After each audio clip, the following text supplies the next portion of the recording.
Ma sœur m'a offert un test ADN pour mon anniversaire en m'humiliant.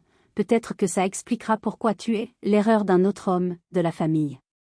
Des mois plus tard, quand l'avocat de la famille a convoqué une réunion urgente à mon sujet, leurs visages sont devenus blêmes.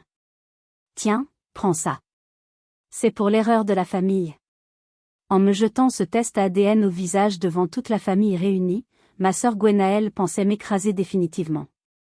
Elle riait, persuadée que ce petit bout de plastique allait prouver au monde entier que je n'étais qu'une bâtarde, indigne du nom des Carter.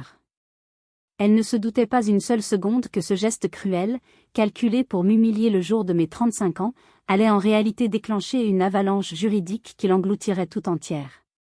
Elle ignorait que, dans l'ombre, mon père, pourtant décédé 3 mois plus tôt, avait tout prévu. Absolument tout. Avant de vous plonger dans cette histoire de trahison et de justice implacable, j'aimerais savoir qui est avec moi ce soir.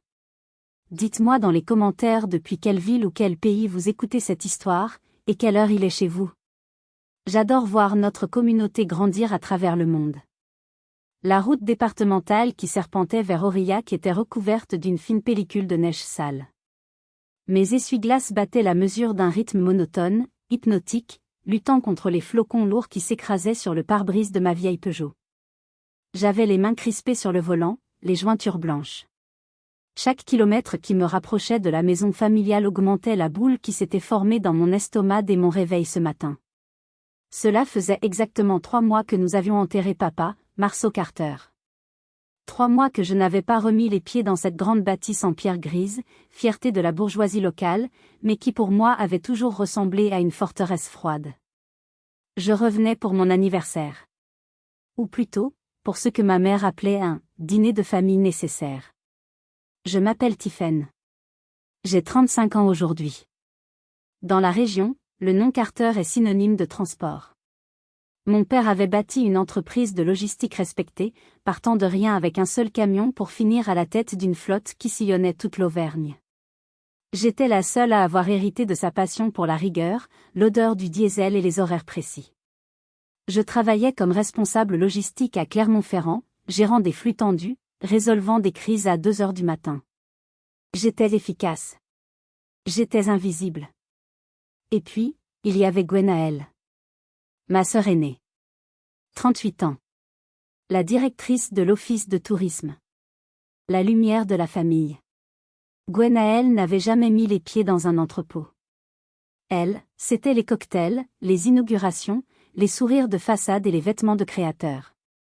Elle était tout ce que je n'étais pas, brillante en société, manipulatrice en privé, et adorée inconditionnellement par notre mère, Sabine.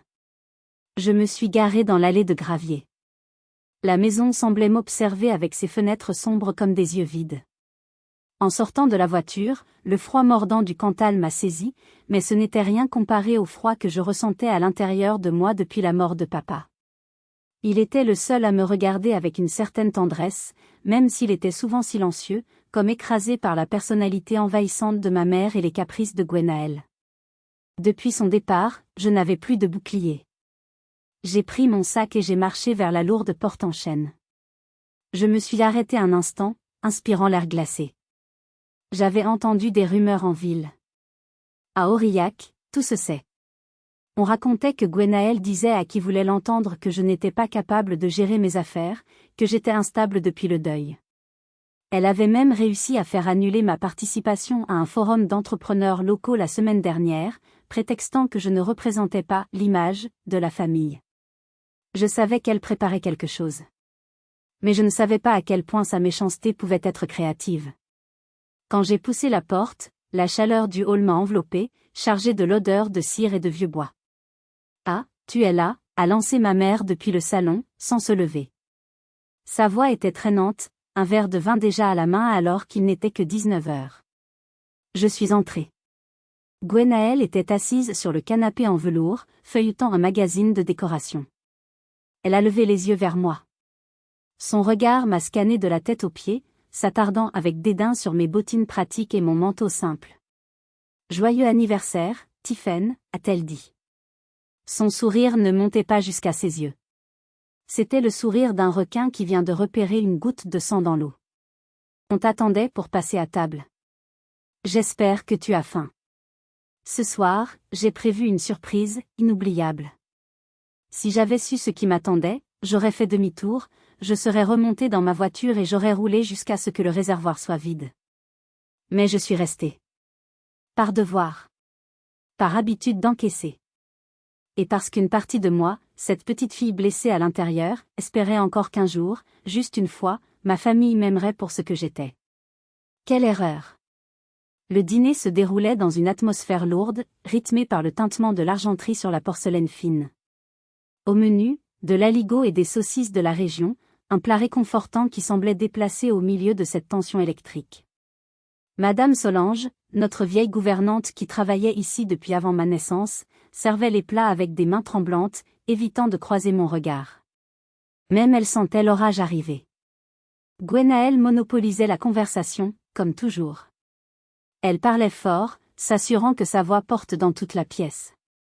Et donc, le maire m'a dit personnellement que mon projet pour la fête de la châtaigne était révolutionnaire. Il envisage même de me nommer au conseil régional l'année prochaine. C'est fou comme le talent naturel finit toujours par être reconnu, n'est-ce pas maman? Maman a souri, un sourire vague et admiratif, ses yeux brillants à cause du vin. Bien sûr, ma chérie. Tu es faite pour la lumière. Tu as toujours eu cette aura, cette distinction que les autres n'ont pas. Les autres, étaient clairement dirigés vers moi. Je coupais ma saucisse méticuleusement, gardant les yeux fixés sur mon assiette. J'avais appris très tôt que répondre ne servait à rien. Toute tentative de parler de mon travail, de mes succès logistiques, était accueillie par des bâillements polis ou des changements de sujets brutaux. Et toi, Tiphaine, a soudainement lancé Gwenaëlle, sa voix dégoulinante d'une fausse sollicitude. Toujours à compter des cartons dans ton hangar? Tu n'as pas trop froid? Remarque, avec ta peau épaisse et tes mains de travailleuse, tu es faite pour ça, non? J'ai posé mes couverts. Le bruit a résonné dans le silence soudain. Je gère une flotte de 50 camions, Gwenaëlle. Je m'assure que les hôpitaux de la région sont approvisionnés. C'est un peu plus complexe que de choisir la couleur des affiches pour la fête du village. L'air s'est figé.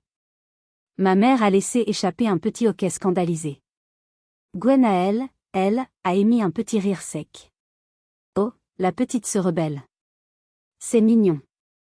Mais tu sais, Tiphaine, on se demande souvent d'où tu tiens ce caractère, rustre.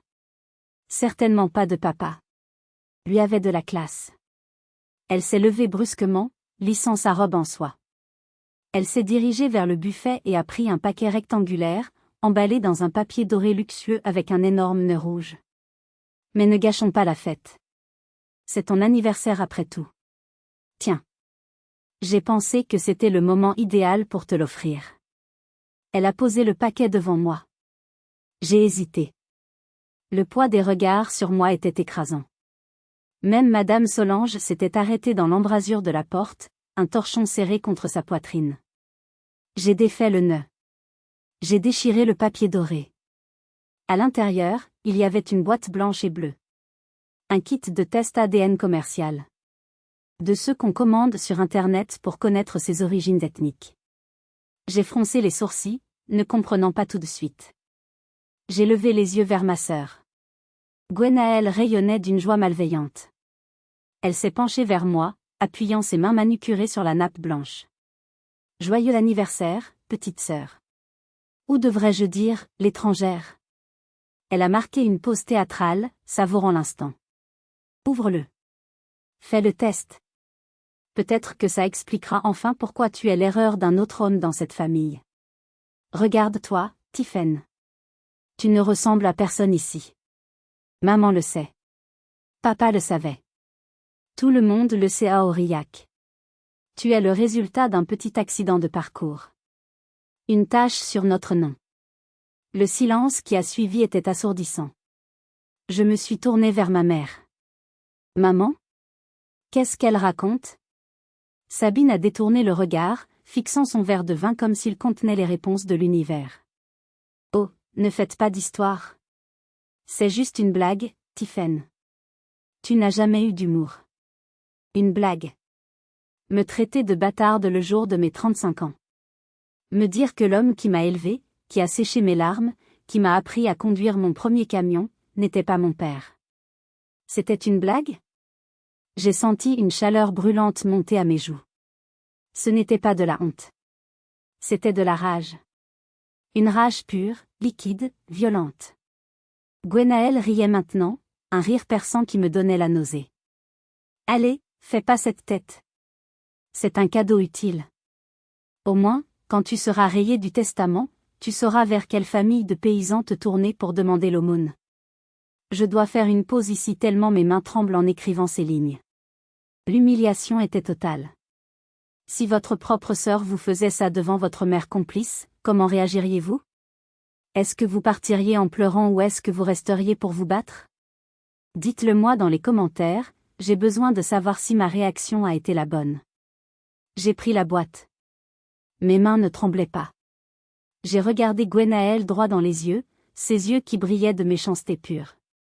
Merci, Gwenaël, ai-je dit d'une voix calme qui a surpris tout le monde, moi la première. Je vais le faire. Pas pour te faire plaisir. Mais parce que j'ai besoin de savoir la vérité. Et rappelle-toi bien de ce moment. Rappelle-toi bien de ton rire ce soir. Parce que c'est la dernière fois que tu ris de moi. J'ai pris mon manteau et je suis sortie dans la nuit glaciale, laissant derrière moi le chaos que ma sœur venait de déclencher, sans savoir qu'elle venait de signer son propre arrêt de mort sociale. Je n'ai pas repris la route pour Clermont-Ferrand. J'étais trop bouleversée pour conduire 2 heures sur des routes verglacées. Au lieu de cela, j'ai conduit ma voiture jusqu'à l'ancien dépôt de l'entreprise, situé à la sortie de la ville. C'est là que papa gardait ses « reliques », comme il les appelait. J'avais toujours un double des clés du grand hangar. L'intérieur sentait la graisse, le vieux métal et la poussière. C'était l'odeur de mon enfance, une odeur rassurante, bien loin du parfum entêtant et coûteux de Gwenaël. Au fond du hangar, sous une bâche poussiéreuse, dormait le premier camion de papa. Un berlier increvable des années 80. C'était dans cette cabine que j'avais passé des heures à jouer quand j'étais petite, pendant que papa réparait des moteurs. C'était mon refuge. Je suis montée dans la cabine. Le siège en cuir craquelé a gémi sous mon poids. Je serrais la boîte du test ADN contre ma poitrine. Les mots de Gwenaël tournaient en boucle dans ma tête, l'erreur d'un autre homme. Est-ce que c'était vrai? Est-ce que toute ma vie était un mensonge? J'ai allumé la petite lampe torche de mon téléphone. J'avais besoin de sentir la présence de papa. J'ai ouvert la boîte à gants. Elle était pleine de vieux carnets de bord, de cartes routières jaunies. Gwenaël ne mettait jamais les pieds ici. Pour elle, c'était un endroit sale. Pour moi, c'était un sanctuaire. En remuant les vieux papiers, mes doigts ont touché quelque chose de rigide coincé tout au fond, derrière le manuel d'entretien. C'était un carnet noir, relié de cuir, que je n'avais jamais vu. Je l'ai ouvert. Ce n'était pas un carnet de bord. C'était un journal intime. L'écriture de papa, anguleuse et précise, couvrait les pages. Je l'ai feuilleté frénétiquement. Les dates remontaient à 36 ans. L'année avant ma naissance. Et là, glissée entre 2 pages, une photo est tombée sur mes genoux. C'était une photo en noir et blanc, un peu floue. On y voyait ma mère, très jeune, le visage baigné de larmes. Elle était enceinte. À côté d'elle, un homme lui tenait la main. Ce n'était pas papa. C'était un homme grand, imposant, avec une mâchoire carrée et un regard intense qui traversait l'objectif. Papa était là aussi, sur la photo, mais il se tenait en retrait, adossé au camion, les bras croisés, le visage marqué par une tristesse infinie mais aussi par une résignation stoïque. Au dos de la photo, une seule phrase écrite de la main de papa, le pacte de 1990. Le prix à payer pour qu'elle existe. Mon cœur battait à tout rompre. Pour qu'elle existe. Elle, c'était moi. J'ai relu les entrées du journal autour de cette date. Stanislas a accepté. Il ne la réclamera jamais. C'est la seule solution pour sauver Sabine, pour sauver l'entreprise, pour nous sauver tous. Je l'aimerai comme la mienne. Je jure que je l'aimerai plus que tout, pour compenser le silence. Les larmes ont commencé à couler sur mes joues, chaudes et incontrôlables. Papa savait. Il avait toujours su. Il n'était pas mon père biologique, mais il m'avait choisi. Il m'avait aimé, protégé, éduqué, en sachant pertinemment que je portais le sang d'un autre. Et cet autre homme? Stanislas. Ce nom me disait quelque chose. Stanislas de Vigan. Une légende industrielle de la région lyonnaise. Un homme puissant, craint et respecté, décédé il y a 5 ans. Tout s'éclairait. La distance de ma mère. La jalousie maladive de Gwenaëlle qui avait dû surprendre des conversations, fouiller des papiers. Elle avait utilisé ce secret comme une arme pendant des années, faisant chanter ma mère, obtenant tout ce qu'elle voulait par la menace implicite de tout révéler. Et ce soir, elle avait décidé d'appuyer sur la gâchette pour m'achever. Mais en trouvant ce carnet, en voyant l'amour de papa écrit noir sur blanc, quelque chose a changé en moi. La honte a disparu. Elle a été remplacée par une détermination froide. J'ai ouvert le kit ADN. J'ai frotté le coton-tige contre l'intérieur de ma joue avec une force délibérée. J'ai scellé le tube. Gwenaëlle voulait la vérité? Elle allait la voir. Mais elle n'avait aucune idée de ce que cette vérité allait coûter. Elle pensait que ne pas être une Carter ferait de moi une moins que rien. Elle avait oublié une chose, papa était un homme de précaution. S'il avait gardé ce journal, s'il avait gardé cette photo, c'est qu'il avait préparé le terrain. Je suis sortie du camion à 3 heures du matin. J'ai conduit jusqu'au centre de tri postal qui restait ouvert tard la nuit. J'ai posté l'enveloppe. En voyant le paquet glisser dans la fente de la boîte aux lettres, j'ai murmuré, « Tu as voulu jouer, Gwenaëlle. Maintenant, c'est à mon tour de distribuer les cartes. » Les 5 semaines qui ont suivi ont été une torture psychologique lente et raffinée. Je suis retournée à Clermont-Ferrand, me plongeant corps et âme dans mon travail. Je gérais les camions, les palettes, les livraisons, essayant de noyer l'anxiété dans la fatigue physique. Mais chaque fois que mon téléphone vibrait, mon cœur sautait un battement. Pendant ce temps, Gwenaëlle ne chômait pas. Grâce à des amis communs, j'apprenais ce qui se disait à Aurillac. Ma sœur avait lancé une véritable campagne de diffamation. Elle ne disait pas les choses ouvertement, c'était plus insidieux. Des soupirs, des sous-entendus lors des déjeuners caritatifs. Oh, ma pauvre sœur. Nous avons découvert des choses terribles sur sa santé mentale. Et sur ses origines. C'est compliqué, vous savez, d'accepter qu'on n'est pas vraiment de la famille. On craint pour l'héritage de papa, on ne voudrait pas qu'il tombe entre de mauvaises mains. Elle préparait le terrain. Elle voulait s'assurer que lorsque le testament serait lu, personne ne serait surpris de me voir exclu. Elle m'isolait socialement avant de m'exécuter financièrement. Ma mère, elle, ne m'appelait plus. Son silence était une confirmation de sa complicité. Elle avait choisi son camp, celui de sa fille biologique, légitime, celle qui lui ressemblait, celle qui gardait ses secrets sales. Un mardi après-midi pluvieux, alors que je vérifiais un bordereau de livraison dans mon bureau vitré surplombant l'entrepôt, l'email est arrivé. Objet, mise à jour de vos résultats d'analyse génétique. Le monde autour de moi s'est arrêté. Les bruits des chariots élévateurs, les cris des ouvriers, tout s'est étouffé. J'ai cliqué. J'ai fait défiler le rapport, ignorant les pourcentages d'origine ethnique. Je cherchais les correspondances familiales.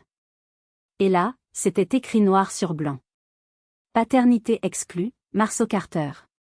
Correspondance paternelle directe détectée, via base de données généalogiques, lignée de Vigan. Le système avait relié mon ADN à celui d'un cousin éloigné qui avait fait le test, et l'arbre généalogique était formel. J'étais la fille biologique de Stanislas de Vigan. Gwenaëlle avait raison sur la biologie. Je n'étais pas la fille de Marceau. Mais au lieu de m'effondrer, j'ai ressenti un calme étrange. J'avais la confirmation. J'avais la pièce manquante du puzzle. J'ai pris une capture d'écran du résultat. J'ai ouvert le groupe WhatsApp familial, nommé hypocritement « Famille unie », où personne n'avait écrit depuis mon anniversaire. J'ai envoyé la photo. Avec une seule phrase, « Voilà ce que tu voulais, Gwenaëlle. Est-ce que tu es satisfaite maintenant ?» La réponse a été immédiate. Pas par écrit. Mon téléphone a sonné. C'était Gwenaëlle. J'ai laissé sonner 3 fois avant de décrocher et de mettre le haut-parleur. « Tu as du culot » a-t-elle sifflé. Sa voix tremblait, non pas de peur, mais d'excitation. Je pensais que tu aurais trop honte pour nous le montrer. Alors c'est officiel. Tu es une bâtarde. Je suis la fille de maman, Gwenaëlle. Et la fille de l'homme qu'elle a aimé. Tais-toi, a-t-elle hurlé. Ne parle pas de ça. Tu n'es rien. Et je te préviens, Tiphaine. Maintenant que j'ai la preuve, je vais contacter le notaire. Je vais contester tout centime que papa aurait pu te laisser par pitié. Tu n'auras rien. Pas la maison, pas les parts de l'entreprise, rien. Tu vas finir seul et pauvre, comme tu le mérites. Tu as l'air bien sûr de toi, ai-je répondu froidement. Je le suis. J'ai gagné, Tiphaine. Papa est mort. Maman est de mon côté. Et la science est de mon côté. Fais tes valises. Tu ne fais plus partie de cette famille. Elle a raccroché brutalement. J'ai regardé mon téléphone, l'écran noir reflétant mon visage. Elle pensait avoir toutes les cartes en main. Elle pensait que le test ADN était son as de pique. Mais elle oubliait un détail crucial. Marceau Carter était un homme qui prévoyait les pannes avant qu'elles n'arrivent. 5 minutes plus tard, mon téléphone a sonné à nouveau. Ce n'était pas ma mère. C'était un numéro fixe d'Aurillac que je connaissais par cœur. L'étude de Maître Vianney. Le notaire de la famille depuis 40 ans. Mademoiselle Tiphaine ? Sa voix était grave, solennelle. Votre sœur vient de m'appeler en hurlant. Elle exige l'ouverture immédiate du testament et une procédure d'exclusion. Je sais, maître. Je suis désolé pour le dérangement. Ne vous excusez pas, mon enfant, a-t-il coupé doucement. Votre père m'avait prévenu que ce jour arriverait. Il m'a laissé des instructions très précises pour ce cas de figure exact. Je convoque une réunion urgente pour ce vendredi. Soyez là. Et Tiphaine, venez la tête haute. Je me suis rassis dans mon fauteuil. Maître Vianney n'avait pas l'air inquiet. Il avait l'air, prêt. Gwenaëlle pensait lancer une attaque surprise. Elle ne savait pas qu'elle fonçait droit dans un champ de mine posé il y a 35 ans. Le vendredi matin, je suis arrivé à l'étude de Maître Vianney 1 heure avant la réunion officielle. Le notaire avait insisté pour me voir seul. Son bureau sentait le vieux papier et le tabac à pipe froid. C'était un homme de l'ancienne école, toujours en costume 3 pièces, avec des lunettes rondes posées au bout du nez. Il m'a fait asseoir dans un fauteuil en cuir profond. Tiphaine, a-t-il commencé en joignant les mains sur son bureau massif. Ce qui va se passer tout à l'heure va être brutal. Votre sœur est venue avec un avocat parisien réputé pour son agressivité. Elle est persuadée de vous détruire. J'ai hoché la tête. Je m'y attends, maître. Elle a le test ADN. Elle a la loi avec elle, non? Si je ne suis pas la fille de Marceau. La loi est une chose complexe, a-t-il souri énigmatiquement. Il a ouvert un tiroir fermé à clé et en a sorti une chemise rouge épaisse, scellée à la cire. Mais votre père était un homme encore plus complexe. Il a posé la main sur le dossier. Il y a 6 mois, quand la maladie a commencé à gagner du terrain, Marceau est venu me voir. Il savait que Gwenaëlle fouillait dans ses papiers. Il l'avait surprise plusieurs fois en train d'essayer d'ouvrir son coffre-fort. Il savait qu'elle se doutait de vos origines et qu'elle attendait sa mort pour frapper. J'ai senti une boule dans ma gorge. Il savait qu'elle me détestait à ce point? Il savait qu'elle était avide, Tiphaine. Et la cupidité rend les gens méchants. Alors, Marceau a pris des mesures. Il a engagé un détective privé. Un détective? Sur sa propre fille? Pour se protéger. Et pour vous protéger. Ce dossier contient les preuves de tout ce que Gwenaëlle a fait dans son dos ces dernières années. Et croyez-moi, c'est accablant. Mais le plus important, c'est ce que la loi française appelle le « recel successoral ». Je l'ai regardé, confuse. C'est très simple, expliqua Vianney.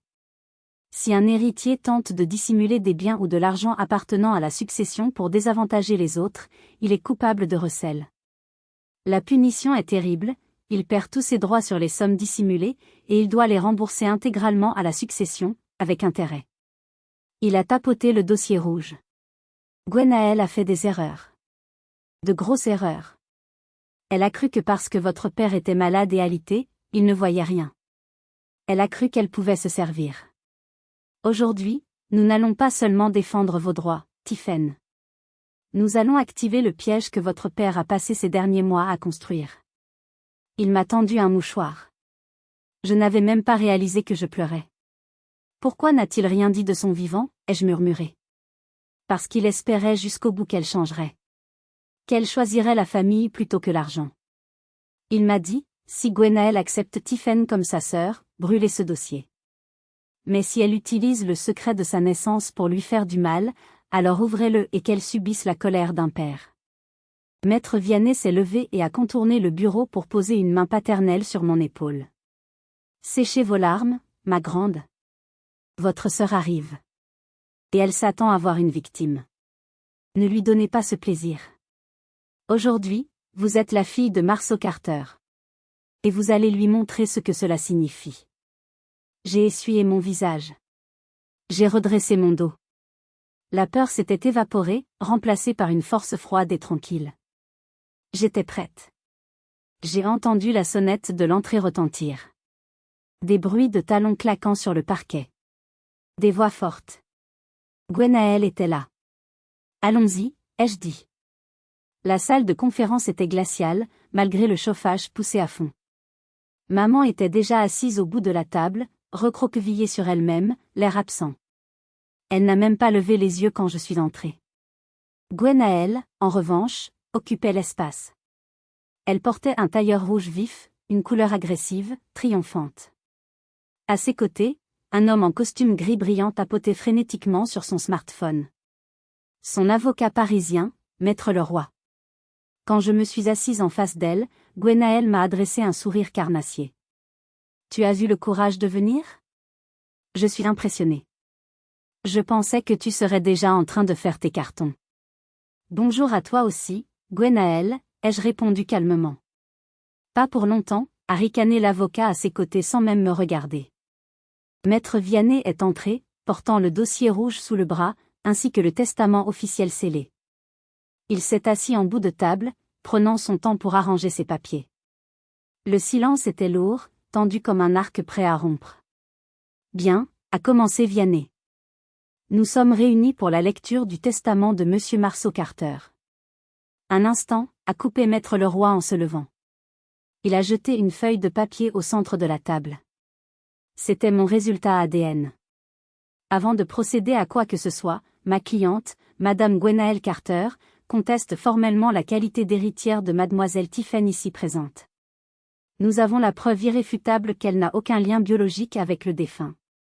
Par conséquent, selon l'article 733 du Code civil, elle ne peut prétendre à la réserve héréditaire. Nous demandons son exclusion totale de la succession. Gwenaëlle croisait les bras, triomphante. Papa a été trompé. Maman lui a menti. Tiphaine est le fruit d'un adultère. Il n'aurait jamais voulu laisser son argent durement gagné à une étrangère. Maman a émis un petit gémissement mais n'a rien dit pour me défendre. Sa lâcheté me faisait mal, mais je ne montrais rien. Maître Vianney a regardé l'avocat parisien par-dessus ses lunettes, impassible. Avez-vous terminé, Maître Leroy ? Pour l'instant. Nous sommes prêts à aller au tribunal s'il le faut. Ce ne sera pas nécessaire, a dit Vianney. Il a brisé le sceau du testament. Je vais maintenant lire les dernières volontés de Monsieur Carter. Il a commencé à lire d'une voix claire. Les formules habituelles. Et puis, en ce qui concerne la répartition de mes biens, je lègue à Tiphaine, que j'ai reconnue et élevée comme ma propre fille, la quotité disponible de mon héritage, en plus de sa part réservataire. Cela porte sa part totale à 70% de mes actifs, incluant la majorité des parts de l'entreprise Carter Logistique. Gwenaëlle a bondi de sa chaise. Quoi ? C'est impossible. Il était sénile. Il ne savait pas. Vianney a levé la main pour la faire taire. Laissez-moi finir, madame. Il a repris sa lecture, je précise, pour éviter toute contestation future, que je suis parfaitement conscient depuis le premier jour que Tiphaine n'est pas ma fille biologique. J'ai choisi de l'élever. J'ai choisi de l'aimer. Et je la choisis aujourd'hui comme mon successeur principal, car elle seule possède l'intégrité et la force morale pour porter mon nom. Gwenaëlle, ma fille biologique, recevra sa part minimale légale, soit 30%. Gwenaëlle était devenue Violette. C'est faux. Elle l'a manipulée. Elle lui a fait écrire ça sous la contrainte. Je conteste ce testament. Je vais le faire annuler pour abus de faiblesse. Je vais traîner Tiphaine dans la boue jusqu'à ce qu'elle rende tout. Maître Vianney a refermé le testament doucement. Il a soupiré. Je craignais que vous ne disiez cela, Gwenaëlle. En contestant ce testament et en accusant votre sœur de manipulation, vous venez d'activer la deuxième partie des instructions de votre père. Il a posé la main sur le dossier rouge.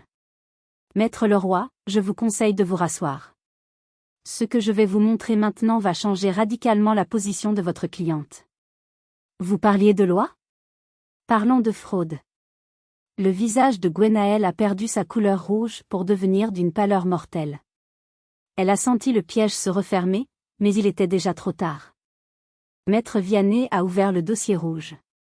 Il en a sorti une série de documents bancaires surlignés en jaune et un rapport épais relié en spirale, signé par un cabinet de détectives privés de Lyon. Il a fait glisser les documents vers l'avocat de Gwenaëlle. Voici les relevés de compte de Monsieur Marceau Carter datant des 8 derniers mois, a déclaré Vianney. Et voici les preuves de retrait en espèces et de virement vers un compte non déclaré, effectué par Madame Gwenaëlle Carter grâce à la procuration qu'elle avait obtenue quand son père a été hospitalisé. Gwenaëlle s'est figée. C'était pour ses soins. Pour payer les infirmières, a-t-elle bégayé. 50 000 € pour des infirmières en 3 semaines, a rétorqué Vianney.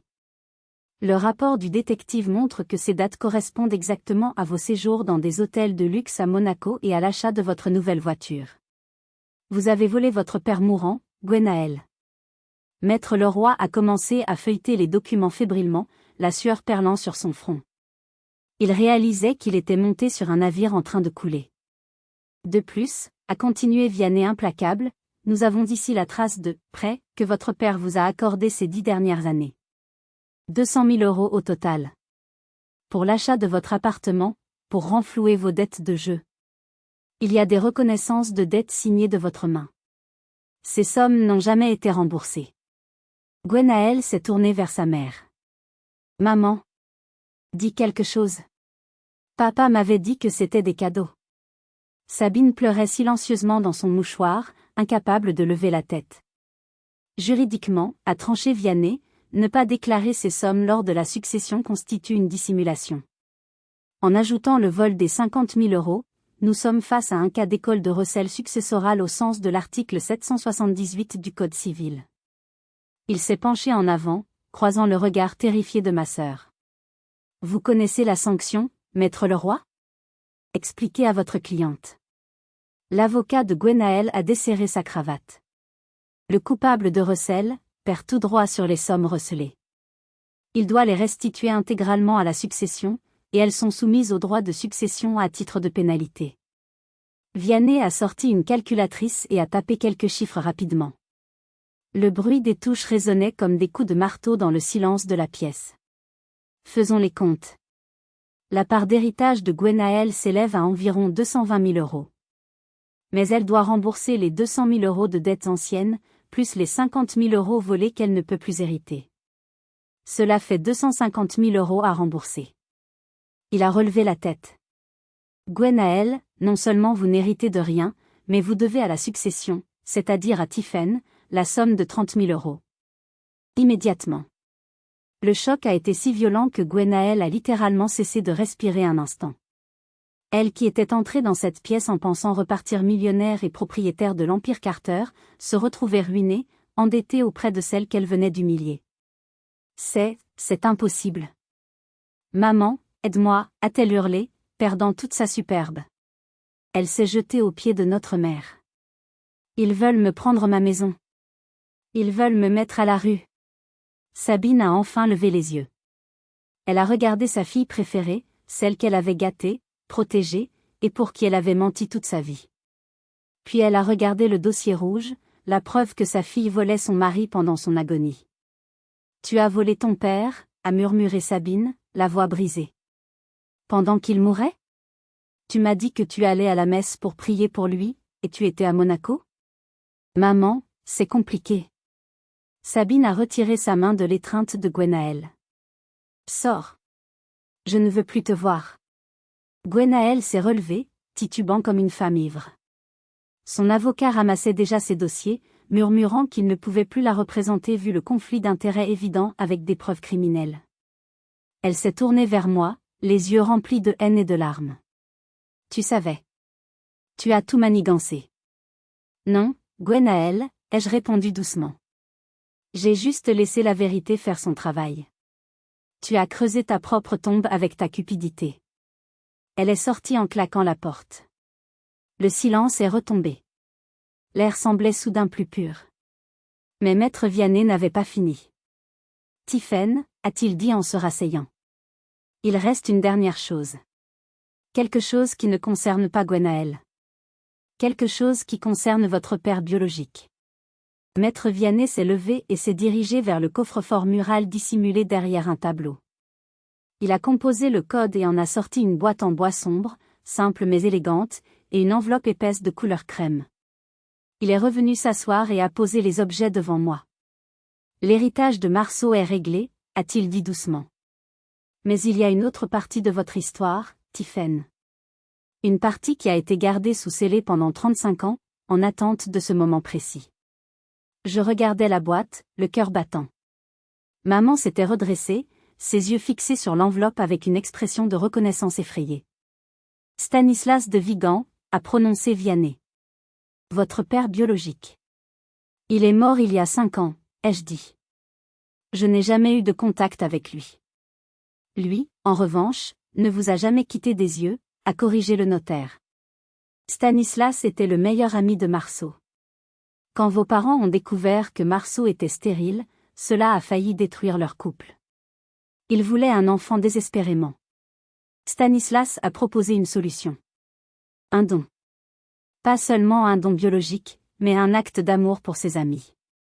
Il a accepté d'être le géniteur, à la condition expresse de s'effacer totalement pour laisser Marceau être le père. Vianney a poussé l'enveloppe vers moi. Cependant, Stanislas était un homme d'affaires avisé. Il savait que la vie est imprévisible. Il savait qu'un jour, la vérité pourrait éclater, comme c'est arrivé aujourd'hui. Il voulait s'assurer que, quoi qu'il arrive, sa fille ne manquerait jamais de rien. J'ai ouvert l'enveloppe. À l'intérieur, il y avait un contrat d'assurance vie. J'ai parcouru les lignes, essayant de comprendre le jargon juridique. Puis mes yeux se sont arrêtés sur le montant au bas de la page. J'ai dû relire 3 fois. 2 millions d'euros. En France, l'assurance vie est hors succession, a expliqué Vianney avec un sourire professionnel. Cela signifie que cet argent ne fait pas partie de l'héritage de Stanislas, ni de celui de Marceau. Il n'est pas soumis aux règles de réserve héréditaire. Personne ne peut le contester. Pas même la famille légitime de Stanislas. C'est un contrat direct entre lui et vous. 2 millions d'euros. C'était une somme astronomique. C'était la liberté absolue. Pourquoi, ai-je murmuré, les larmes me montant aux yeux pour la énième fois ce matin. Pourquoi faire ça pour quelqu'un qu'il n'a jamais rencontré?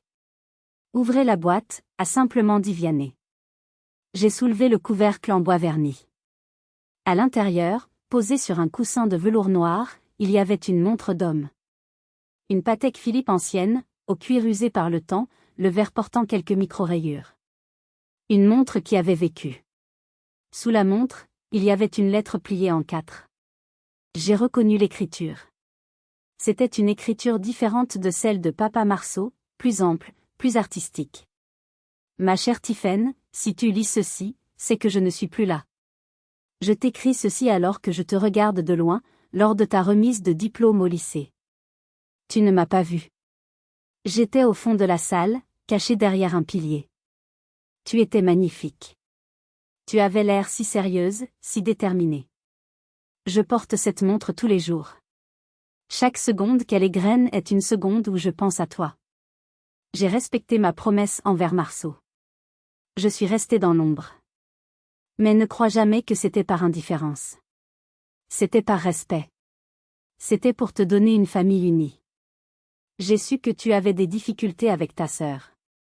J'ai su que tu te sentais souvent seule. J'ai voulu intervenir 1000 fois, courir te serrer dans mes bras quand tu pleurais. Mais je n'en avais pas le droit. Cet argent n'est pas pour acheter ton amour. C'est pour acheter ta liberté. Pour que plus jamais personne ne puisse te faire sentir inférieur.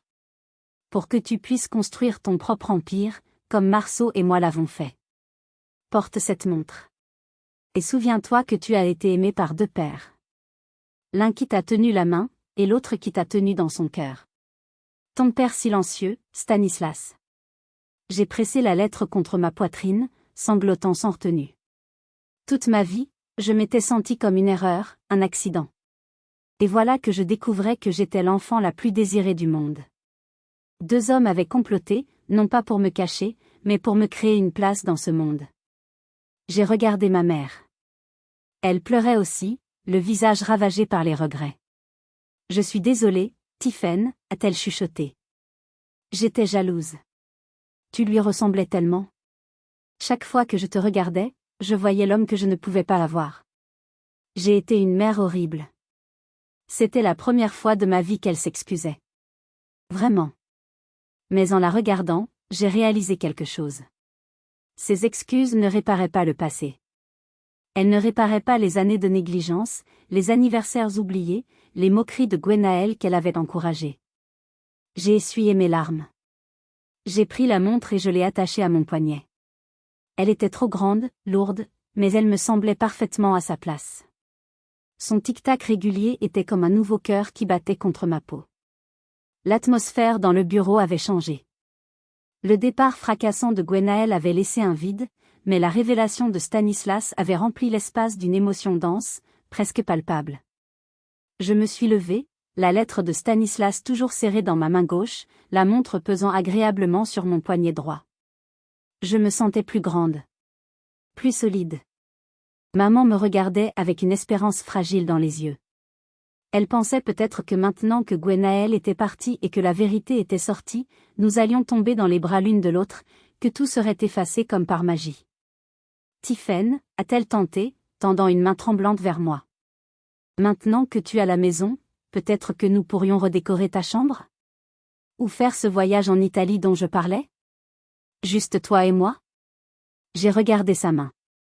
Une main manucurée, qui ne m'avait jamais caressé les cheveux quand j'étais malade, qui ne m'avait jamais défendu quand Gwenaël me traitait de moins que rien. Elle cherchait un nouveau point d'ancrage. Gwenaël avait coulé, alors elle essayait de s'accrocher au canot de sauvetage qu'elle avait ignoré pendant 35 ans. Non, maman, ai-je dit doucement mais fermement. Elle a retiré sa main comme si je l'avais brûlée. Quoi? Mais, je suis ta mère. Tu es ma mère biologique, oui. Mais tu n'as pas été une maman. Tu as laissé Gwenaël me détruire morceau par morceau. Tu as bu ton vin en regardant ailleurs pendant qu'elle m'humiliait à mon propre anniversaire. Tu savais la vérité et tu l'as laissée en faire une arme. J'avais peur d'elle. Elle a un caractère si fort. Tu es l'adulte, maman. C'était à toi de me protéger. Je me suis tournée vers Maître Vianney. Maître, concernant la maison familiale. Je ne veux pas y vivre. Il y a trop de fantômes là-dedans. Je veux la mettre en vente. Maman a écarquillé les yeux. Vendre la maison? Mais où vais-je aller? Tu auras l'usufruit d'un petit appartement en ville, ai-je décidé sur le champ, canalisant l'esprit pratique de Marceau. Je vais mettre en place une rente mensuelle pour toi. Tu ne manqueras de rien matériellement. Tu auras de quoi manger, te chauffer, vivre dignement. Mais je ne financerai plus tes caprices ni ceux de Gwenaël. Et nous ne vivrons pas ensemble. Tu m'abandonnes, a-t-elle pleurniché, jouant la carte de la victime une dernière fois. Non. Je prends mon indépendance. C'est ce que tu as toujours voulu, non? Que l'erreur de la famille s'éloigne? Eh bien, je m'éloigne. Mais je pars avec l'héritage, la vérité et ma dignité. J'ai signé les derniers papiers que le notaire me présentait. Chaque signature était comme couper un fil d'une marionnette qui m'avait entravé trop longtemps. En sortant de l'étude, le soleil avait percé les nuages gris d'Aurillac. La neige fondait sur les trottoirs. J'ai inspiré l'air frais. Pour la première fois de ma vie, je ne me sentais pas coupable d'exister. J'ai regardé ma montre. Il était midi. L'heure de commencer ma vraie vie. J'ai marché jusqu'à ma voiture, laissant ma mère sur le perron de l'étude, petite silhouette perdue dans son manteau de fourrure, réalisant trop tard que l'amour d'un enfant ne s'achète pas et ne se commande pas, il se mérite. Les semaines suivantes ont été un tourbillon. J'ai géré la succession avec une efficacité militaire. J'ai fait expulser Gwenaëlle de la maison familiale avant la vente. Elle a crié, menacé, pleuré, mais face aux huissiers et à la dette colossale qu'elle avait envers la succession, elle n'avait aucun pouvoir. J'ai appris qu'elle avait dû vendre son loft, sa voiture de sport, et même ses bijoux pour commencer à rembourser ce qu'elle devait. Le scandale de son détournement de fonds s'est ébruité. Aurillac est une petite ville, après tout. Elle a été licenciée de l'office de tourisme pour faute grave et atteinte à la réputation. La femme qui régnait sur la ville, qui m'avait traité d'erreur, était devenue une paria. Elle vivait maintenant dans un petit studio en location à la périphérie, travaillant comme caissière dans un supermarché discount où elle espérait ne croiser personne de son ancienne vie. Je ne suis jamais allée la voir pour me moquer. Je n'en avais pas besoin. Son châtiment était sa propre vie. 6 mois ont passé depuis cette réunion fatidique chez le notaire. L'hiver a laissé place à un été éclatant dans le Cantal.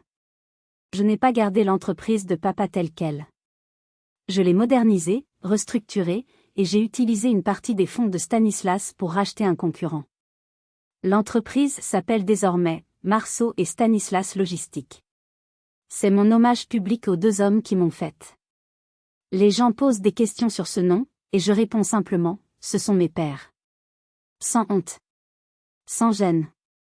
Avec l'argent de l'assurance vie, j'ai réalisé un rêve que je n'avais jamais osé formuler à voix haute, de peur que Gwenaëlle ne s'en moque. J'ai acheté une vieille ferme en ruine sur les plateaux, avec 10 hectares de terre. J'y ai planté de la lavande et des herbes médicinales. C'est mon havre de paix, loin du bruit des camions, loin des faux-semblants de la ville. Je suis assise sur le porche de ma nouvelle maison, une tasse de café à la main. Le soleil se couche, teintant les champs de lavande d'une couleur violette et or. C'est magnifique. Je regarde mon poignet.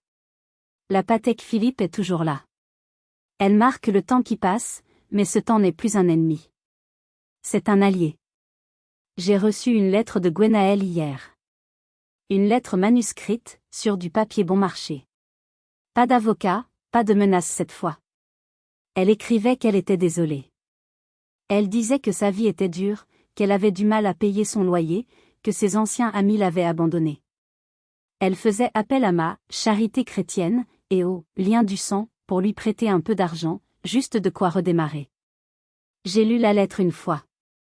J'ai ressenti une pointe de pitié. C'est triste de voir quelqu'un tomber si bas. Mais ensuite, j'ai repensé à mon 35e anniversaire. J'ai repensé à son rire quand elle m'a tendu le test ADN. J'ai repensé aux 50 000 € volés à un mourant. J'ai pris la lettre, j'ai craqué une allumette, et j'ai regardé le papier se recroqueviller et noircir dans le cendrier. Le pardon est une chose. La stupidité en est une autre. Je lui ai pardonné, dans le sens où je ne la hais plus. Sa haine ne m'empoisonne plus. Mais je ne lui ouvrirai plus jamais ma porte. Ma générosité ira ailleurs.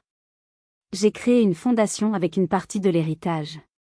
Elle aide les jeunes adultes qui sortent de foyers difficiles ou qui ont été rejetés par leur famille à financer leurs études et à lancer leur entreprise. Je l'ai appelée la Fondation de l'erreur. Un clin d'œil que seul moi peux comprendre. Parce que parfois, les erreurs sont les plus belles choses qui puissent arriver. Aujourd'hui, je suis Tiffen Carter de Vigan.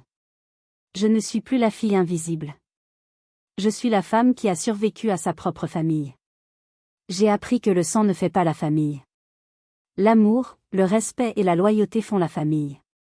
Gwenaëlle voulait prouver que je n'étais personne. Au lieu de cela, elle m'a donné les clés pour découvrir exactement qui je suis. Je suis la fille de 2 pères.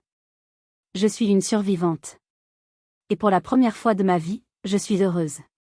Cette histoire est la preuve que la roue tourne toujours, même si cela prend des années. Si vous avez aimé voir la justice triompher, laissez un « j'aime » sur cette vidéo, ça aide énormément la chaîne. Et surtout, partagez cette histoire avec quelqu'un qui a besoin de courage pour affronter sa propre famille toxique. N'oubliez pas de vous abonner pour ne pas rater la prochaine histoire de vengeance. Merci de m'avoir écouté.